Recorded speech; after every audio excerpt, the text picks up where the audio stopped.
Hello my dear friends, आज मैं आप लोगों को जर्नल ऑर्गेनिक केमिस्ट्री GOC समान कार्बनिक रसायन बताने जा रहा हूँ। इसके पहले केमिकल कंपाउंड्स रासायनिक यौगिक देखते हैं। केमिकल कंपाउंड्स 2 टाइप के होते हैं। फर्स्ट इनऑर्गेनिक कंपाउंड्स जिसे अकार्बनिक यौगिक, सेकेंड ऑर्गेनिक कंपाउंड्स जिसे कार्बनिक यौगिक कहते हैं। इस प्रकार कार्बनिक और अकार्बनिक यौगिकों को 5 पॉइंट्स के द्वारा अंतर स्पष्ट करते हैं। 5 पॉइंट्स कौन कौन से हैं? फर्स्ट आइडेंटिटी पहचान, सेकेंड बॉन्ड नेचर बंध प्रकृति, थर्ड रिएक्टिविटी क्रियाशीलता, फोर्थ सॉल्युबिलिटी विलेयता या घुलनशीलता, फिफ्थ बॉइलिंग पॉइंट क्वथनांक। सबसे पहले आइडेंटिटी पहचान कार्बनिक यौगिक और अकार्बनिक यौगिकों की कैसे करते हैं। आवर्त में जितने भी तत्व हैं, कार्बन तत्व को छोड़कर 2 या 2 से अधिक तत्वों से मिलकर बने हुए यौगिक को अकार्बनिक यौगिक कहते हैं। तो अकार्बनिक यौगिक में नाम ही से स्पष्ट है अकार्बनिक, जिसमें कार्बन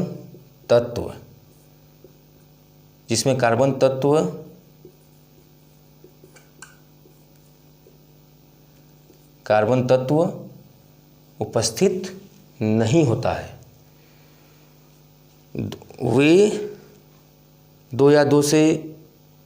वे यौगिक जो 2 या 2 से अधिक तत्वों से मिलकर बने होते हैं, जिसमें मुख्य रूप से कार्बन उपस्थित नहीं होता है, अकार्बनिक यौगिक कहलाता है।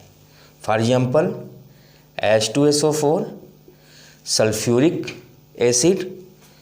इस यौगिक में मुख्य रूप से कार्बन तत्व उपस्थित नहीं है, इसलिए यह यौगिक अकार्बनिक यौगिक कहलाता है। इसी प्रकार HNO3, इस यौगिक को नाइट्रिक अम्ल कहते हैं और यह यौगिक हाइड्रोजन, नाइट्रोजन और ऑक्सीजन तत्वों से मिलकर बना है। इसमें मुख्य रूप से कार्बन तत्व प्रेजेंट नहीं है। यह यौगिक अकार्बनिक यौगिक कहलाता है। इसी प्रकार Na3PO4, सोडियम फास्फेट यौगिक। यह यौगिक सोडियम फास्फोरस और ऑक्सीजन तत्वों से मिलकर बना है। इस यौगिक में मुख्य रूप से कार्बन तत्व उपस्थित नहीं है, इसलिए यह यौगिक अकार्बनिक यौगिक कहलाता है।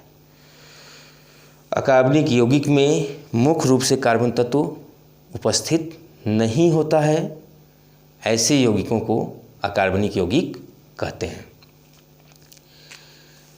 कार्बनिक यौगिक near about CHONS, Cl, Br और I इन तत्वों से मिलकर बना होता है। Carbon, hydrogen, oxygen, nitrogen, sulphur, chlorine, bromine और आयोडीन इन तत्वों से मिलकर बना होता है। इसमें मुख्य रूप से कार्बन तत्व उपस्थित होता है। वे यौगिक जो 2 या 2 से अधिक तत्वों से मिलकर बने होते हैं और मुख्य रूप से कार्बन तत्व उपस्थित है, ऐसे यौगिकों को कार्बनिक यौगिक कहते हैं। यानी इसमें मुख्य रूप से कार्बन उपस्थित होता है।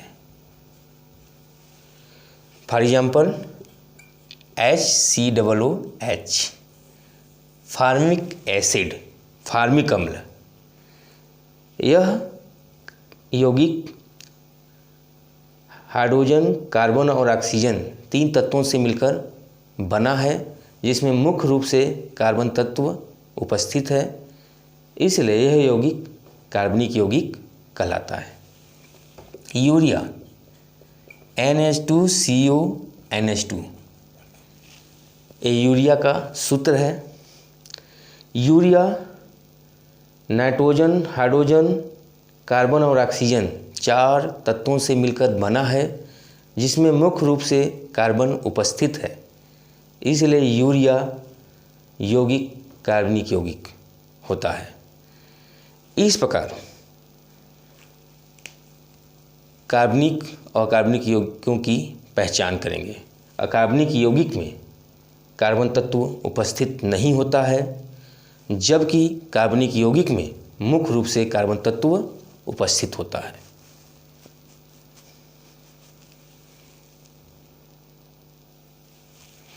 Second point, bond nature. Bond 3 type के होते हैं। फर्स्ट, आयनिक और electrovalent bond. Second, covalent bond. Third, dative और कोऑर्डिनेट बॉन्ड।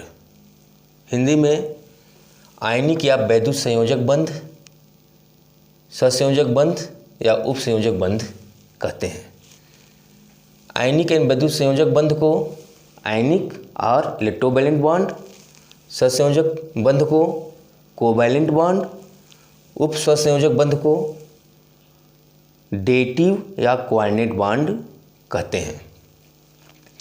तो अकार्बनिक यौगिकों में लगभग आयनिक या वैद्युत संयोजक बंध उपस्थित होता है। कौन सा बंध उपस्थित होता है? आयनिक या वैद्युत संयोजक बंध उपस्थित होता है, जबकि कार्बनिक यौगिकों में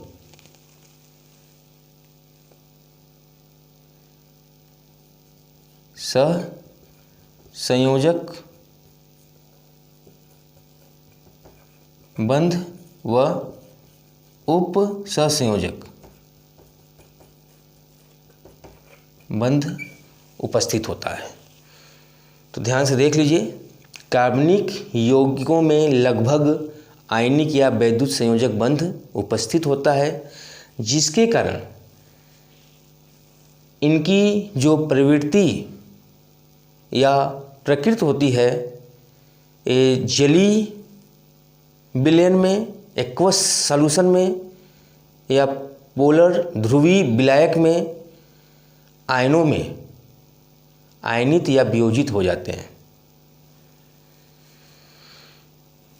कार्बनिक यौगिकों में लगभग सहसंयोजक बंध और कुछ मात्रा में उपसंयोजक बंध उपस्थित होता है, जो जलीय एक्वस सॉल्यूशन या ध्रुवीय विलायक पोलर सॉल्वेंट में आयनों में वियोजित या आयनित नहीं होते हैं। यह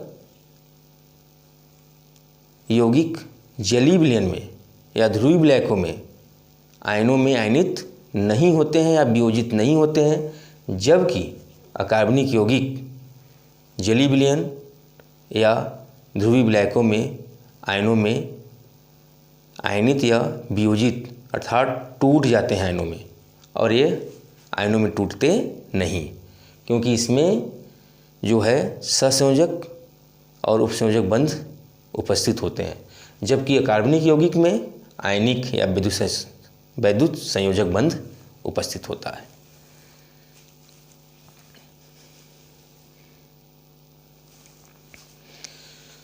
थर्ड पॉइंट, क्रियाशीलता, रिएक्टिविटी। चूँकि अकार्बनिक यौगिकों में आयनिक या वैद्युत संयोजक बंध उपस्थित होता है, इसलिए इनकी क्रियाशीलता बहुत ही फास्ट, तीव्र होती है, क्योंकि ये आयनों में वियोजित होते हैं। इसलिए इन यौगिकों की जो क्रियाशीलता है या क्रिया का वेग है बहुत ही फास्ट होता है, बहुत ही तीव्र होता है, क्योंकि इसमें आयनिक या वैद्युत संयोजक बंध उपस्थित होता है। इसके कारण, क्योंकि जो है बंध जो है आयनों के इलेक्ट्रॉनों के स्थानांतरण द्वारा बनते हैं, इसलिए जो है आयंस में के रूप में टूटते हैं, इसलिए जो इनकी क्रियाशीलता है बहुत ही तीव्र होती है। कार्बनिक यौगिक में जो है सहसंयोजक बंध या उपसंयोजक बंध या दोनों बंध प्रेजेंट होते हैं, जिनके कारण ये आयनों में वियोजित नहीं होते, टूटते नहीं। इसलिए इनकी जो क्रियाशीलता होती है अकार्बनिक यौगिकों की तुलना में कम होती है, धीमी होती है। यानी इनका जो अभिक्रिया वेग है धीमा होता है या बहुत ही धीमा होता है। दो टाइप की इनका अभिक्रिया वेग होता है, स्लो स्टेप या वेरी स्लो स्टेप। और इनकी जो अभिक्रिया वेग है, अभिक्रिया दर है, वो फास्ट होती है। सॉल्युबिलिटी, विलयता,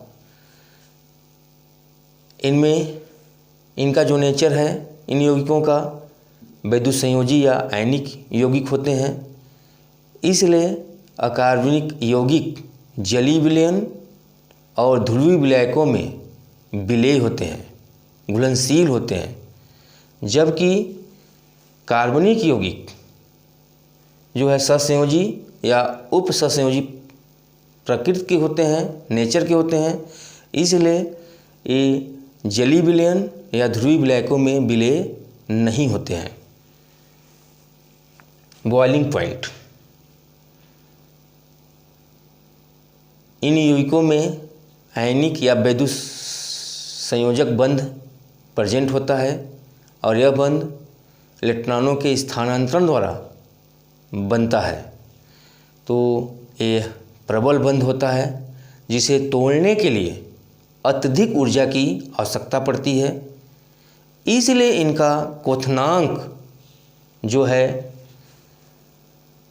कार्बनिक यौगिकों से अधिक होता है, क्योंकि कार्बनिक यौगिक में सहसंयोजक बंध और उपसंयोजक बंध उपस्थित होता है, जो आयनिक या वैद्युत संयोजक बंध से क्षीण होता है, कमज़ोर होता है, वीक होता है। तो जो क्षमता है इनकी, बल क्षमता,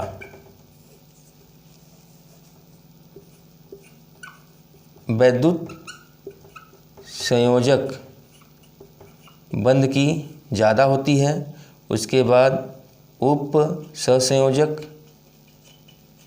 बंध और सबसे कम जो है सहसंयोजक बंध। तो जो बंध की प्रबलता है वो वैद्युत संयोजक बंध की ज़्यादा होती है और सबसे कम किसकी होती है? सहसंयोजक बंध की। तो इस बंध को तोड़ने के लिए बाहर से अत्यधिक ऊर्जा की आवश्यकता पड़ती है और इस बंध को तोड़ने के लिए, सहसंयोजक बंध को तोड़ने के लिए बाहर से कम ऊर्जा की आवश्यकता पड़ती है। चूँकि अकार्बनिक यौगिकों में वैद्युत सहसंयोजक बंध उपस्थित होता है, इसलिए इस बंध को तोड़ने के लिए अत्यधिक ऊर्जा की आवश्यकता पड़ती है। इसलिए अकार्बनिक यौगिकों की क्वथनांक उच्च होता है। कार्बनिक यौगिकों में सहसंयोजक बंध और उपसंयोजक बंध उपस्थित होता है, जिसे तोड़ने के लिए बाहर से कम ऊर्जा की आवश्यकता पड़ती है। इसलिए कार्बनिक यौगिकों का क्वथनांक अकार्बनिक यौगिकों से कम होता है। तो इस प्रकार अकार्बनिक यौगिक और कार्बनिक यौगिक में 5 पॉइंट्स के द्वारा विभेद अंतर कर सकते हैं। उम्मीद करता हूं कि यह वीडियो आप लोगों को समझ में आया होगा। Thank you.